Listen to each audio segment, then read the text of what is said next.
India today மாநாடு தென்னிந்தியாவில் முதல் முறையாக சென்னையில் நடைபெறுகிறது. 2 நாட்கள் நடைபெறும் மாநாடு தொடர்பான தகவல்களை நமது தலைமை செய்தியாளர் மகாலிங்கம் பொன்னுசாமியிடம் கேட்கலாம். மகாலிங்கம், இந்தியா டுடே மாநாட்டோட முக்கிய அம்சங்கள் என்ன? பொதுவா தென்னிந்தியாவில் தமிழகத்துல சென்னையில முதல் முறையா நடக்க இருக்கிறதா சொல்லியிருக்கிறாங்க. தமிழகத்துல அது நடப்பதோட முக்கியத்துவம் என்ன?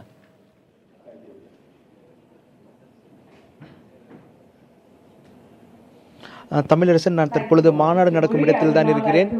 தற்பொழுது இன்னும் சில மணி துளிகளில் அதிமுகவினுடைய பொதுச் செயலாளர் சசிகலா குத்துவிளக்கேற்றி இந்த மாநாட்டை தொடங்கி வைக்கிறார். இந்த மாநாட்டை பொறுத்த வரைக்கும் ஒரு அறிவு சார்ந்த தளமாக பார்க்கப்படுகிறது. முதல் முறையாக தென்னிந்தியாவில் நடக்கிறது என்று இந்தியா டுடே குழும அதிகாரிகள் சொல்லியிருக்கிறார்கள்.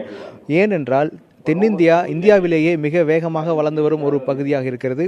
அது மட்டுமல்லாது இந்த நிகழ்வை பொறுத்த வரைக்கும் பல்வேறு துறை சார்ந்தவர்கள் இங்கு வந்திருக்கிறார்கள். குறிப்பாக கலை, பொருளாதாரம், இலக்கியம், இப்படி பல துறை சார்ந்தவர்கள் வந்திருக்கிறார்கள். எந்த துறையிலும் அதிகாரிகள் மற்றும் நிபுணத்துவம் வாய்ந்தவர்கள் இங்கு வந்திருக்கிறார்கள். அவர்கள் இந்த கருத்தரங்கில் பேச இருக்கிறார்கள். அது மட்டுமல்லாது 4 மாநிலத்தை சார்ந்த முதலமைச்சர்களும் தமிழகம் உள்ளிட்ட 5 மாநிலத்தை சார்ந்த முதலமைச்சர்களும் இங்கு கலந்து கொள்ள இருக்கிறார்கள். அவர் எதிர்கொண்டு வரும் சிக்கல்கள் என்ன இருக்கிறது, எது மாதிரியான விஷயங்கள்லாம் அவர் எதிர்கொண்டு வரார்கள், எது மாதிரியான சாதனைகள் அந்த மாநிலத்தில் புரியப்பட்டிருக்கிறது என்பது குறித்து இந்த மாநாட்டில் பேச இருக்கிறார்கள். அது மட்டுமல்லாது இதில் கமல்ஹாசன் பங்கேற்கிறார். கமல்ஹாசன் தன்னுடைய கலை உலகம் வாழ்க்கை பற்றியும் அதனுடைய முக்கியத்துவம் பற்றியும் பேச இருக்கிறார். தமிழக முதலமைச்சர் தான் முதலில் இந்த மாநாட்டில் பேச இருக்கிறார். இந்த மாநாட்டில் அவர் முக்கியமான ஒரு உரையை காலை 10:30 மணி வாக்கில் கொடுக்க இருக்கிறார். குறிப்பாக தென்னிந்தியாவில் தமிழகத்தினுடைய முக்கியத்துவம் என்ன, எந்த அளவுக்கு தமிழகம் வளர்ந்து வரும் பகுதி மாநிலமாக இருக்கிறது, எது மாதிரியான அம்சங்கள் எல்லாம் வளர்ந்திருக்கிறது என்பது குறித்து பேசியிருக்கிறார்.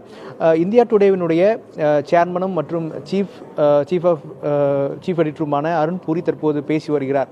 அவர் பேசும்போது ஒரு முக்கியமான விஷயத்தை சொன்னார். ஏன் முதலில் தென்னகத்தில் நடத்துகிறோம், வழக்கமாக டெல்லியில் நடத்துவார்கள், ஆனால் முதல் முறையாக தற்பொழுது தென்னகத்தில் நடத்தியிருக்கிறார்கள். அதற்கான காரணம் என்னவென்றால் தென்னகத்தில் இருக்கக்கூடிய மாநிலங்கள் மிக வேகமாக வளர்ச்சி அடைந்து வருகின்றன. தென்னகத்தினுடைய மாநிலங்கள் தான் அதிக அளவு மாணவர் தேர்ச்சி என்பது இருக்கிறது.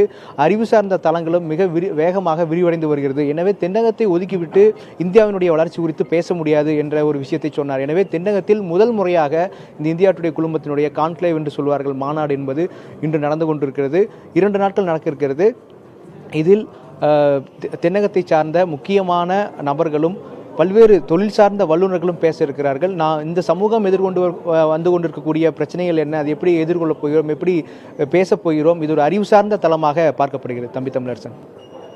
மாலிங்கம், 2 நாள் நடைபெறும் இந்த மாநாட்டின் நிகழ்ச்சி நிரல் குறித்து உங்களுக்கு தெரியுமா? என்னென்ன தலைப்புகளில் இந்த மாநாட்டில் பேசப்பட வாய்ப்பு இருக்கு?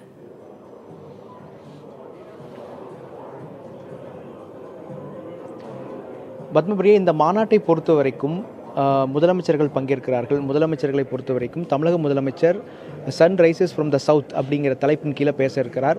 இந்த தலைப்பில் அவர் தமிழகத்தினுடைய முக்கியமான விஷயங்கள் என்ன, எது மாதிரியான வளர்ச்சிகள் இருக்கிறது, எது மாதிரியான சவால்கள் இருக்கிறது, அது எப்படி எதிர்கொண்டு வருகிறோம் ஆகிய விஷயங்களை பற்றி பேச இருக்கிறார். அதற்கு பிறகு கலை சம்பந்தப்பட்ட கமல்ஹாசன் பேசுகிறார். அதற்கு பிறகு நடிகைகளுடைய குறிப்பாக ஸ்ரேயா, தமன்னா உள்ளிட்ட நடிகைகள் தங்களுடைய அனுபவங்களை பகிர்ந்து கொள்கிறார்கள். கலைத்துறையினுடைய முன்னேற்றங்கள், பரிமாணங்கள் குறித்து அந்த அமர்வில் பேசப்படும். அதற்கு பிறகு பல்வேறு நிபுணத்துவம் வாய்ந்த தொழில் அமைப்புகளை சார்ந்தவர்கள் அடுத்த அமர்வில் பேச இருக்கிறார்கள். அவர்கள் தொழில் ரீதியாக எது மாதிரியான புதிய தொழில்நுட்பங்கள் வந்திருக்கிறது, எது மாதிரியான புது விஷயங்கள் தற்பொழுது தொழில்துறையை ஆக்கிரமித்து கொண்டிருக்கிறது உள்ளிட்ட விஷயங்கள் எல்லாம் அவர்கள் பேசுவார்கள் என்று நிகழ்ச்சி நிலையில் சொல்லப்பட்டிருக்கிறது. இறுதியாக முன்னாள் மத்திய அமைச்சர் காங்கிரஸை சேர்ந்த ஜெயராம் கலந்து கொள்கிறார். அவரும் என்வாயர்மெண்ட் சம்பந்தமாக, அதாவது சுற்றுச்சூழல் சம்பந்தமாக முக்கியமான உரையை ஆற்ற இருக்கிறார் என சொல்லியிருக்கிறார்கள். இப்படி பல தரப்பினரும் இன்று கலந்து கொண்டு பல்வேறு நிகழ்ச்சிகளில் கலந்து கொண்டு பல்வேறு அமர்வுகளில் கலந்து கொண்டு பேச இருக்கிறார்கள். நாளை இதே போல முதலமைச்சர்களும் பிற துறை சார்ந்த வல்லுநர்களும் பங்கேற்கிறார்கள் என்ற ஒரு தகவல் கொடுக்கப்பட்டிருக்கிறது.